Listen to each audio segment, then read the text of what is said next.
This is for World History, October the 13th. We are coming out of the Black Death.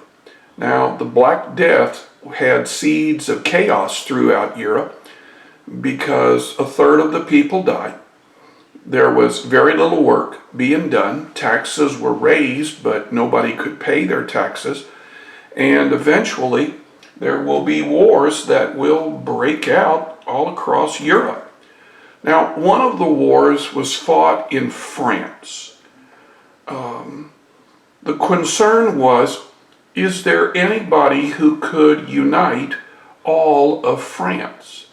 Now, the Dauphin family believed that it could unite all of France, and the English under the Normans believed they could unite all of France. Soon a war broke out between English and French. Now it will be fought exclusively in France. The war will last over 100 years, thus the name, the 100 Years' War. The English are going to win victory after victory. The English longbow could shoot arrows farther and faster than the French could, and the French really had no answer for this. Just when it seemed as if England was going to win the war, a young girl from the east of France is going to come out called Joan of Arc. Now, Joan believed that she was on a mission from God, and Joan will become an inspiration to the French people. The French army will rally around Joan. The Dauphin family will put her out in front of the army, and suddenly the French are winning victory after victory. In one of the last battles of the 100 Years' War, Joan was captured by the English. She went on trial by English bishops. She was called a heretic, and she was burned at the stake.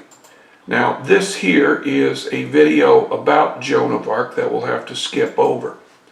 The 100 Years' War had ramifications or results in both England and France. Now, the French king, the Dauphins, began to demand taxes from the lords who used their land. The money was used to buy a professional army, and this in turn gave the family, who are now calling themselves the Bourbons, great power. In time, the Bourbons would rule France as an absolute monarch until the 18th century. Back in England, turmoil was afoot. Now, the Plantagenets were considered the rightful heirs to the throne. But which side of the Plantagenet family was the true side? The nobles in England are going to side with either the Yorks or the Lancasters. Now, since both used roses as their coat of arms, this became known as the War of the Roses. Eventually, Henry Lancaster is going to defeat Richard of York to unify both of the families. As a peace offering, Henry will marry a York, and their son, which will be called Henry VII, will start a new dynasty, a dynasty called the Tudors.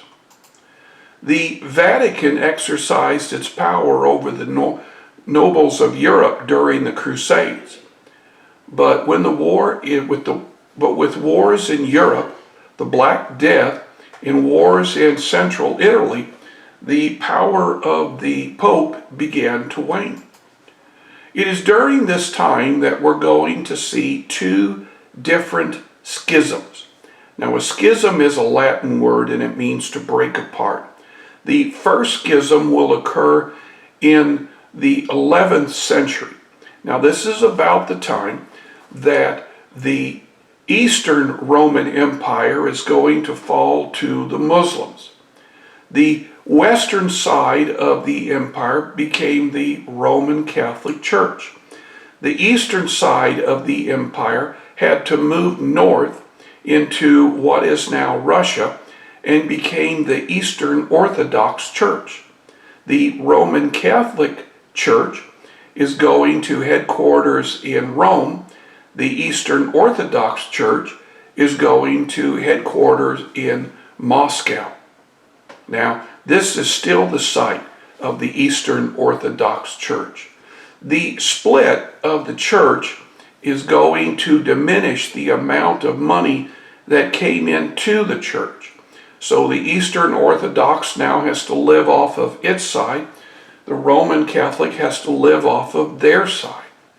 The Eastern Church followers teach about Christ, but the administrator of the faith celebrates religious holidays at different times than the Roman Catholics.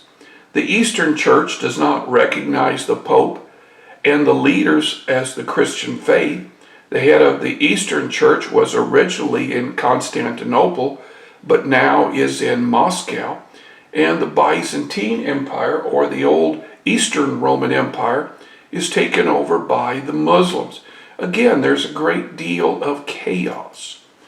The Roman Catholic Church and the Pope came into conflict during the 100 Years' War.